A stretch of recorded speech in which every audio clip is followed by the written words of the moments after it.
Святая Русь словно воплощается воочию. Еще более значительное место в архитектуре занимает теперь монастырское строительство. Во многих обителях возводятся крупные соборы, повторяющие структуру Кремлевского Успенского собора, и тем самым наглядно утверждающие незыблемый авторитет власти московского царя и митрополита. В XVII же веке, постепенно теряя свое былое стратегическое значение, монастыри становятся все более нарядными, уже не столько оборонительными, сколько живописно-образными, напоминающими трехмерную панорамическую картину.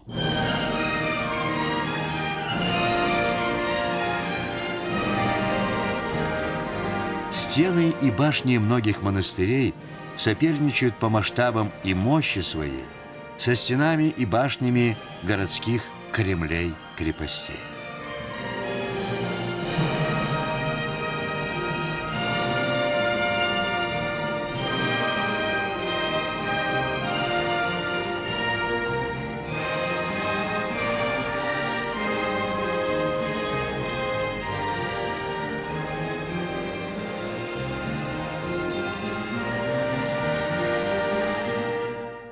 Соединение опыта деревянного зодчества с общей тенденцией к живописному усложнению объемов и силуэтов приводит к возникновению совершенно нового шатрового типа каменного храма.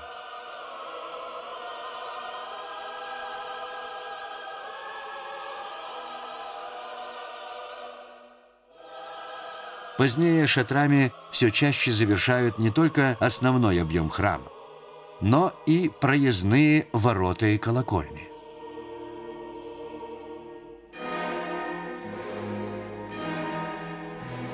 Усиливается исторически-мемориальная функция церковных зданий, выражением которой служит и внешний их вид, зачастую поражающий своей яркой и мажорной пышностью. Словно целый живописный город, как небесный Иерусалим, где пребывают души русских воинов, павших при взятии Казани, высится Покровский собор на Рву, более известный как храм Василия Блаженного.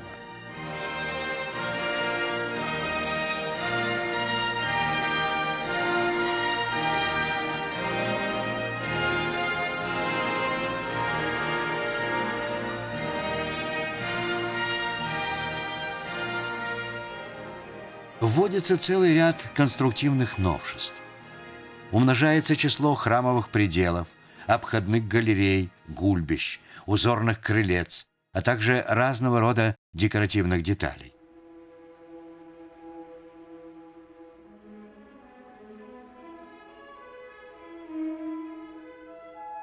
Шлемовидные купола вытесняются луковичными, усиливающими впечатление динамической устремленности храмов ввысь.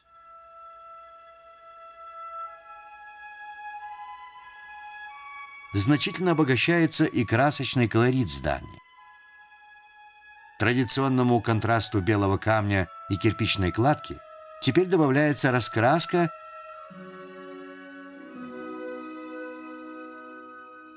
и, наконец, звучные по цвету поливные изразцы с орнаментами, а порой и с фигурными изображениями.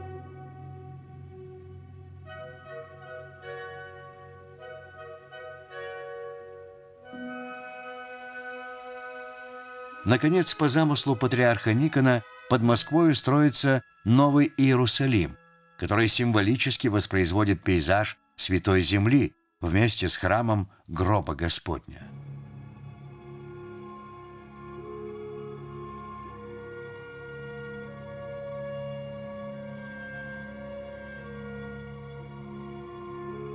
Бурное развитие светского зодчества позднего русского средневековья находит высшее свое выражение в московских дворцах и палатах XVII века. Их общая архитектоника, равно как и пышное орнаментальное убранство, оказывают заметное воздействие и на церковное строительство.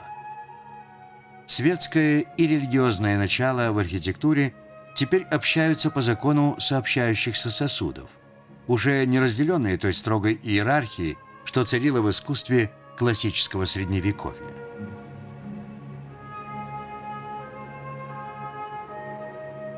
В архитектуре формируется так называемое нарышкинское барокко, где на русско-византийскую структурную основу накладываются ажурные белокаменные детали, созданные по принципу классического ордера, античного в истоках своих, но переработанного в русле западного барокко.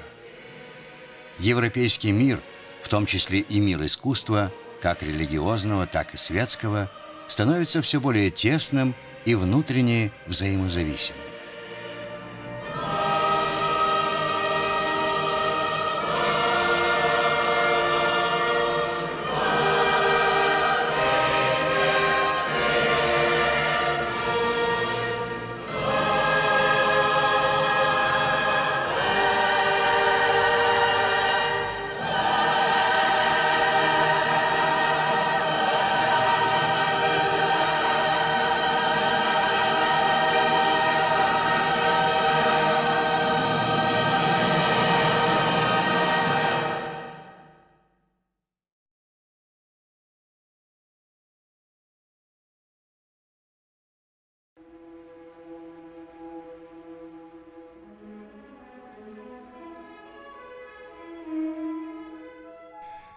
Строительство осуществлено итальянским архитектором Алевизом Новым по канонам русского зодчества, но богатая внешняя отделка собора носит черты итальянского возрождения. 5 глав, венчающих собор, несколько смещены к востоку. Барабаны имеют различный диаметр и расставлены асимметрично. Центральный купол позолочен, а боковые покрашены серебряной краской. Стены собора завершаются закомарами с белокаменными раковинами. Фасады украшены пилястрами с капителями. Снаружи стены собора делятся на 2 яруса горизонтальным поясом, что придает ему вид двухэтажного гражданского здания. Расписывали собор известные иконописцы. На его стенах насчитывается более 60 княжеских портретов, от святой Ольги и святого Владимира до святого Александра Невского.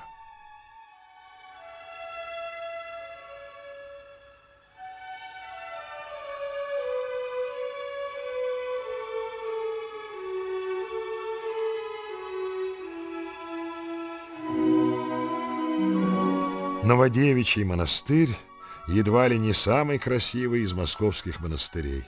Основан в 1524 году в память взятия Смоленска. Его центральная часть – большой 4-столбный собор, построенный в честь Смоленской иконы Божией Матери. Собор построен, предположительно, итальянским зодчим Алевизом Фрязиным по образцу Кремлевского Успенского собора. Это парадный 4-столбный храм. Основной массив Пятиглавого собора стоит на высоком подклете и окружен сводчатой галереей с 3 сторон. Собор отличается строгостью и простотой композиции, что придает ему суровую монументальность. Зубчатые крепостные стены и 12 внушительных монастырских башен возведены в конце XVI века при Борисе Годунове. В XVII веке башни были украшены великолепными ажурными коронами.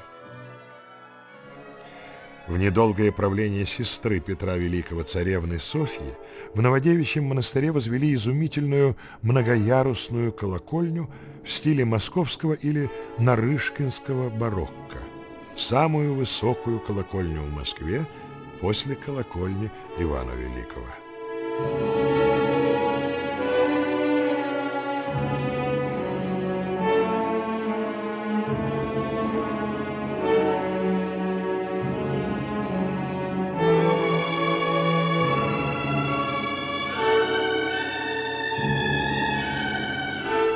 В основе его композиции лежит простая схема плана. На едином подклете, цокольном этаже, в его центре помещена главная башня, храм Покрова, именем которого назван собор. Остальные 8 расположены вокруг нее. Первоначально открытая галерея, в XVII веке над ней возвели своды, а над крыльцами шатры, окружает отдельно стоящие церкви и соединяет их между собой. Центральная башня представляет собой восьмигранный столб, который при помощи ярусов полуциркульных кокошников переходит во второй, меньших размеров восьмерик, увенчанный шатром с маленькой главкой наверху. Вокруг нее размещены меньшие по размерам столпы, каждый из которых, сохраняя общую для всех композицию, имеет свое индивидуальное убранство. Собор построен из кирпича. Фундаменты, цоколь и некоторые детали из белого камня. Разные по рисунку и форме главы собора образуют сложную и гармоничную по ритму группу.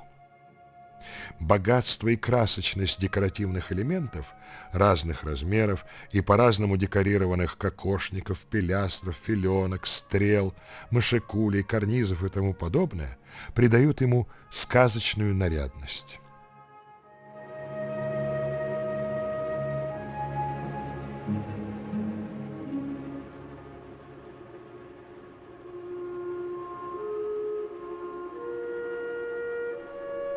Музей-заповедник Коломенское основан на месте двух древних сел – Коломенское и Дьяково, где находилась загородная усадьба московских князей.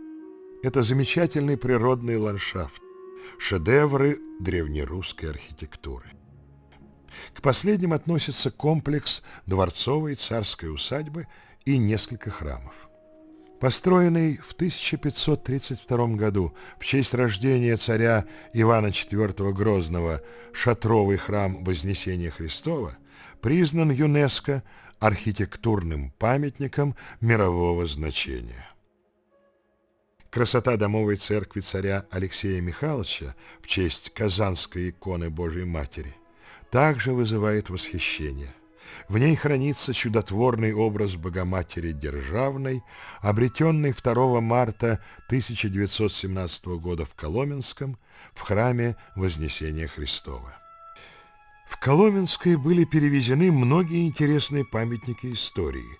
Среди них Святые ворота или надвратная башня Никола Карельского монастыря, которая была перевезена в музей из одноименной обители. Эта монументальная проездная башня столь широка, что по ней можно было проехать на санях. Позже к святым воротам добавилась деревянная башня Братского острога, доставленная из Сибири.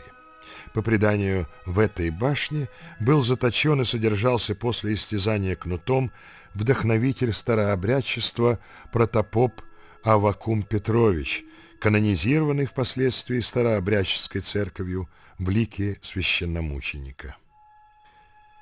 Обе башни срублены из массивных бревен и поныне поражают своей крепостью. Они являются уникальными образцами северного крепостного зодчества.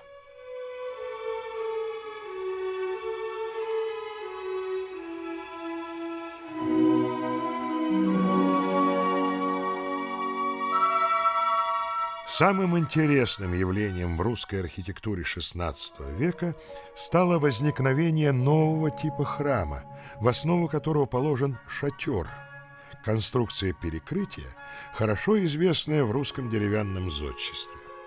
Она выполнена не в виде обычных сводов и опиравшихся на столпы куполов, а в виде высокой, устремленной вверх восьмигранной пирамиды или столпа.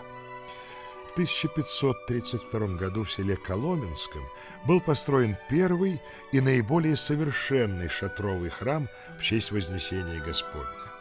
Вознесенский храм сразу же стал гордостью древнерусского церковного зодчества. Современники отмечали, что храм построен на деревянное дело, то есть по типу деревянных храмов. Нам неизвестны имена архитекторов, но некоторые детали например, декоративное убранство, позволяют предполагать участие итальянцев. Новая конструкция позволяла придать постройке подчеркнутую вертикальную устремленность, мистически выражавшую идею вознесения.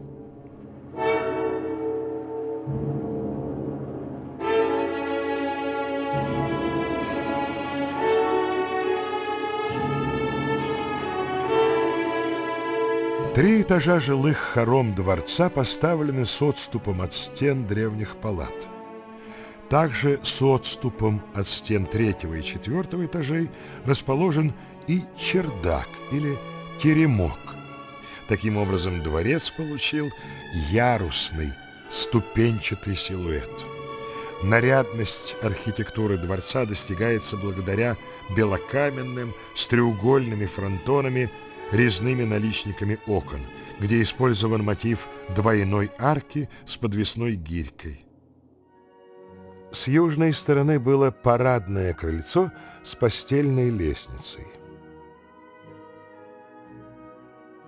От него шла золотая лестница, через которую можно попасть в царские покои.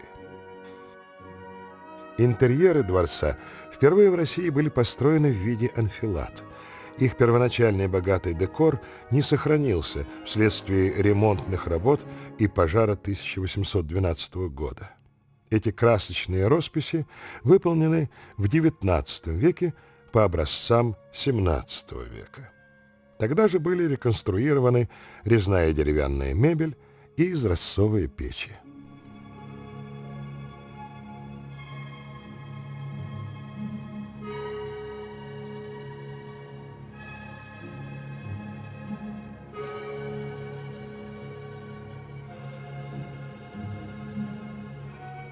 Многоцветными изразцами, сплошь покрывающими его стены, сияла бывшая резиденция московского митрополита Крутицкое подворье.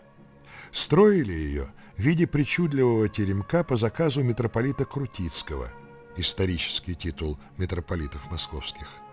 Сказочный по убранству теремок вызывал у тогдашних русских людей восторженное сравнение митрополичьих владений с земным раем.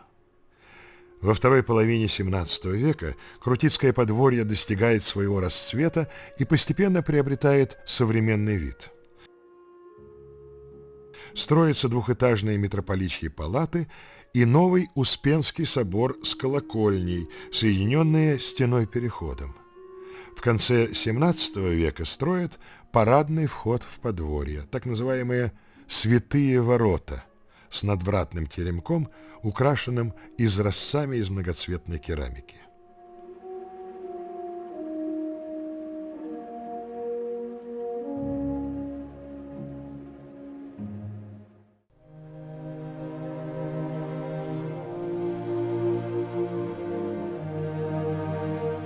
Суздаль – это всемирно известный город-музей, который входит в Золотое кольцо России.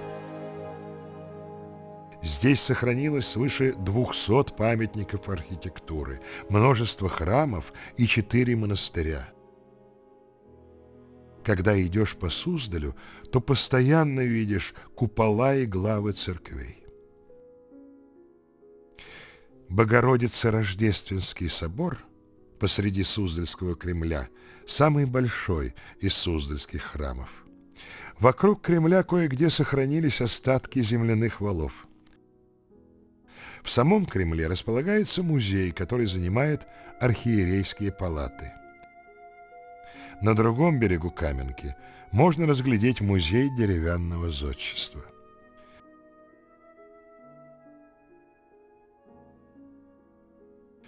Спасо-Ефимьевский монастырь поражает своими мощными укреплениями. Его красноватые кирпичные стены имеют 12 башен, построенных для применения артиллерии. За ними виднеются Спасо-Преображенский храм, шатровая Успенская церковь. У стен монастыря похоронен князь Дмитрий Пожарский. На другом берегу Каменки находится женский Покровский монастырь. Ансамбль монастыря складывается из белокаменных стен с шатровыми башнями, уникальной Благовещенской надвратной церкви, Покровского собора, Зачатьевской церкви.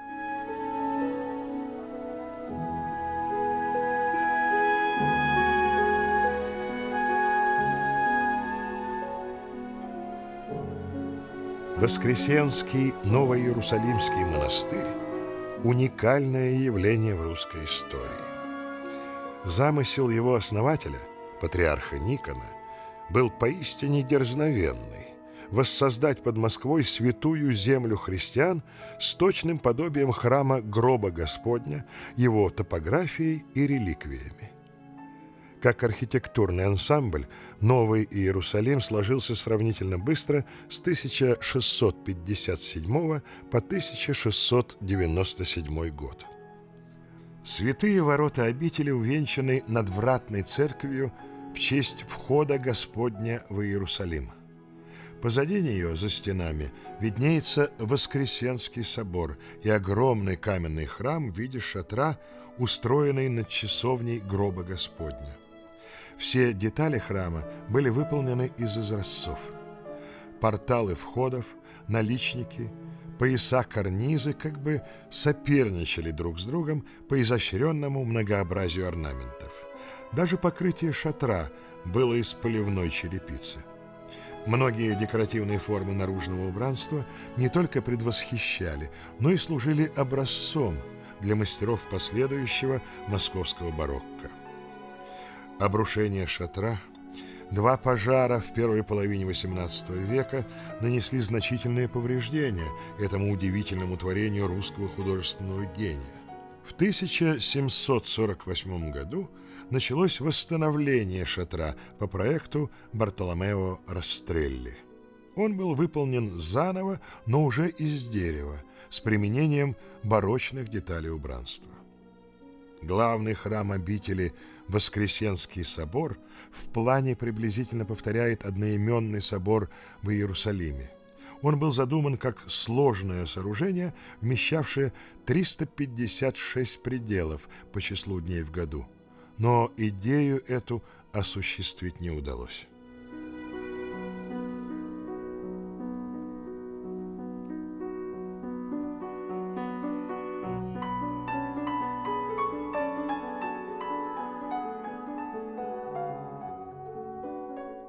Соловецкий монастырь – это по существу крепость, построенная на северных рубежах земли русской.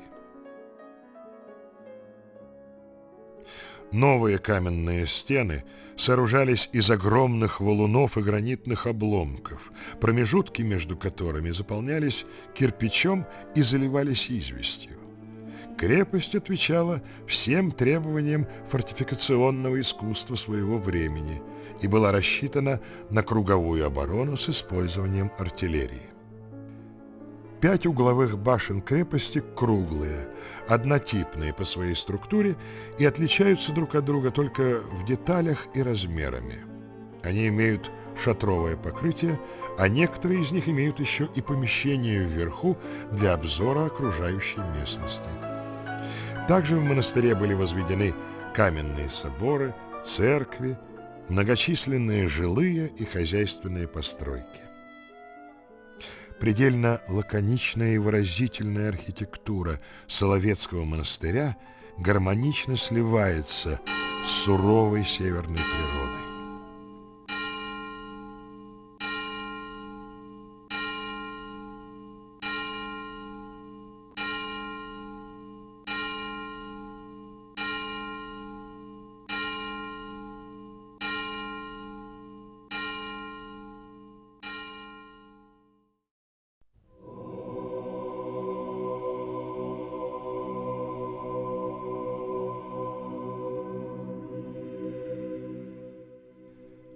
По своим архитектурным формам, настенной живописи, составу икон церковь принадлежит к наиболее совершенным памятникам русского церковного зодчества XVII века.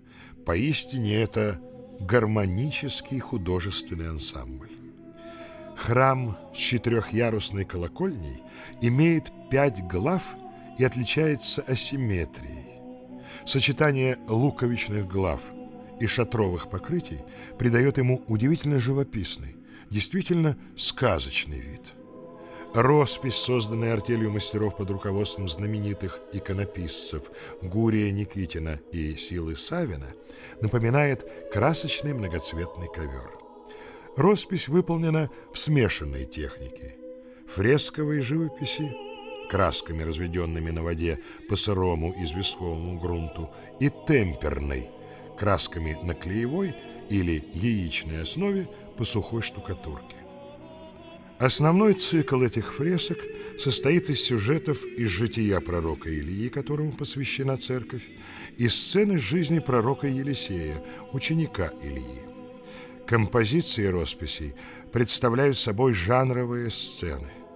Темы священного писания даются как занимательные повести, где светские моменты преобладают над религиозным содержанием. В сценах, изображающих события из жизни Ильи и Елисея, много занимательности. Сами чудеса святых отодвинуты на второй план, а главное внимание отведено бытовым эпизодам.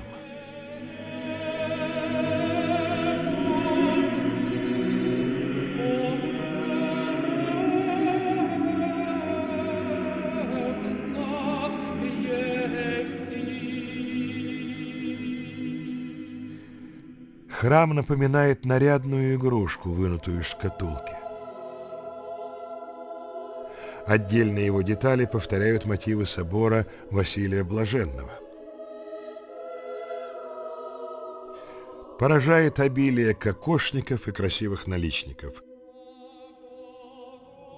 Изящные, закрытые снизу шатры возвышаются над храмом, образуя весьма затейливое украшение кровли.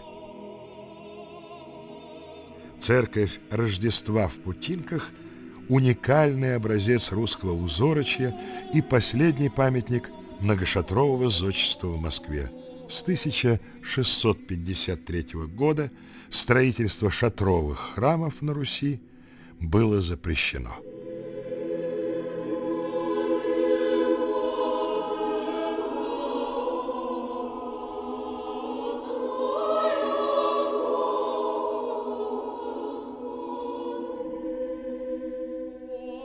Зодчий этой церкви сумел найти удивительно пропорциональное соотношение между главным четвериком, колокольней и более низкими частями здания на тяжелом белокаменном подклете, два предела, галерея, шатровое крыльцо. Разнообразные объемы отдельных частей храма и его асимметричность создают неповторимый живописный силуэт, а оконные и дверные проемы в северной стене вызывают ощущение иллюзорной глубины и как бы расширяют помещение храма. Особого внимания заслуживают 3 резных белокаменных портала, различные по своей композиции и форме. Нарядное декоративное убранство является отличительной особенностью церкви. Она украшена зелеными изразцами, ярусами кокошников и красивой белокаменной резьбой.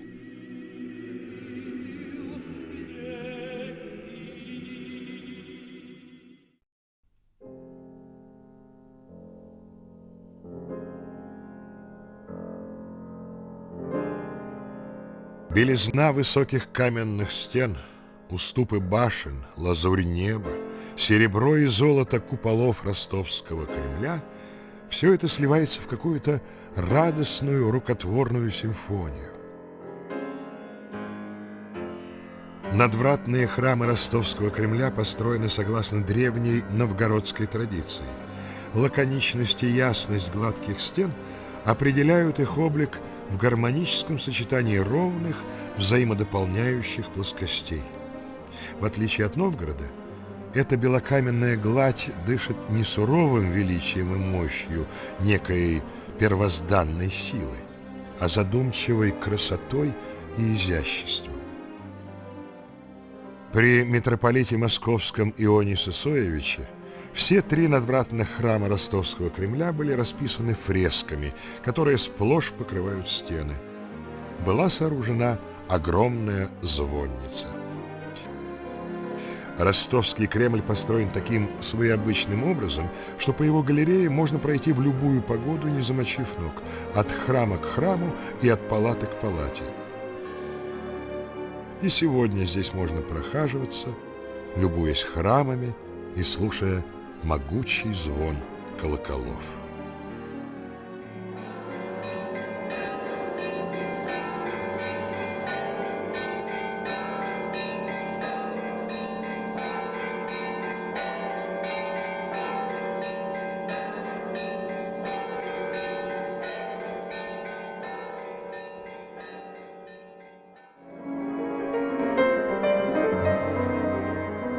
Это монументальное сооружение из кирпича и белого камня, облицованного местами полихромной керамикой. Церковь Воскресения представляет собой пятиглавый храм с одной световой и 4 декоративными главами, с трехчастным алтарем на двухъярусном подклете. Перед воротами храма на Соборной площади по сторонам северного фасада возведены 2 круглые башни. Сплошной ряд окон с узкими простенками освещает галерею, которая обходит храм с 3 сторон. Внутри высокое, единое пространство церкви перекрыто лотковым сводом. Особенностью интерьера является высокая солея, поднятая над уровнем пола на несколько ступеней. В храме нет обычного деревянного иконостаса. Вместо него стоит каменная стена, сплошь покрытая иконописными изображениями. Над ними немало потрудился выдающийся иконописец из Костромы Гурий Никитин, ярославский иконописец Дмитрий Григорьев и другие талантливые мастера. Тематически здесь можно выделить 4 цикла. Главный из них посвящен земной жизни Христа. В алтаре мы видим фрески на тему Святой Евхаристии. 3-й цикл на откосах окон изображает святых, вселенских и русских. 4-й на галерее написан на тему ветхозаветных преданий и апокалипсических пророчеств.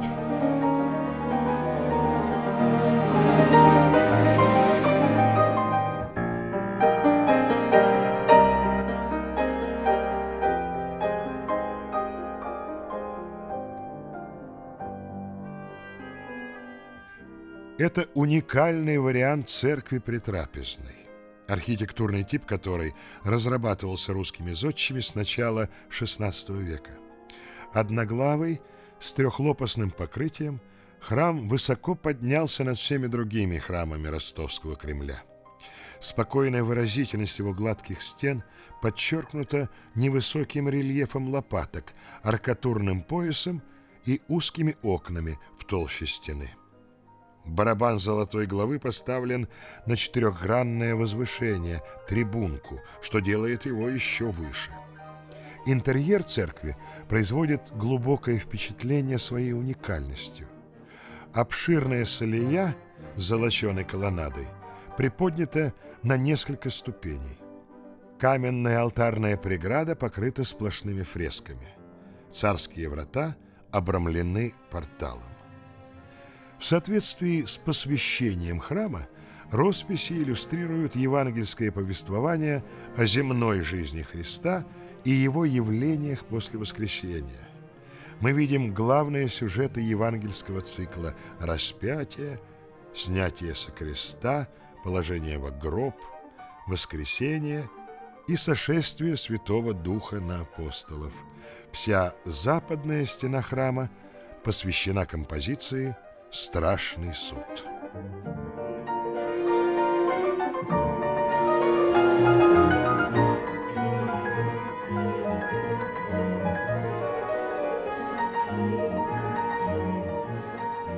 Здание построено из кирпича и белого камня в типично нарышкинском стиле.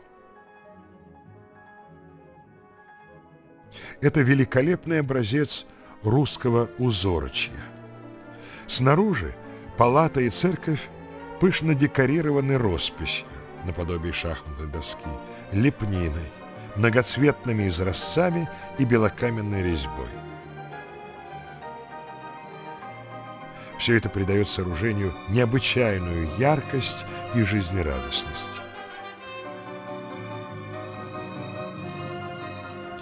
По типу это бесстолпная трехапсидная церковь с одной декоративной главой, перекрытая сомкнутым сводом на распалубках. Композиция храма асимметричная. Оригинальная кровля поддерживается металлическими тягами. Здание поднято на высокий подклетный этаж и окружено открытой галереей-гульбищем. Сохранилось лишь на восточной стороне, на круглых столбах с двумя широкими лестницами.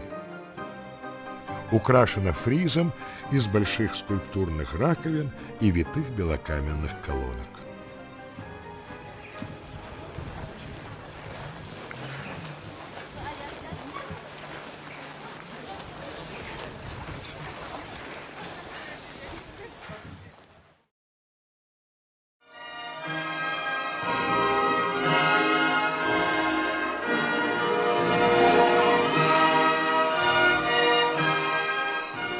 Церковь Покрова является классическим примером постройки московского барокко и представляет собой сооружение, где соединены два разнородных по своему назначению архитектурных объема – сама церковь и колокольня.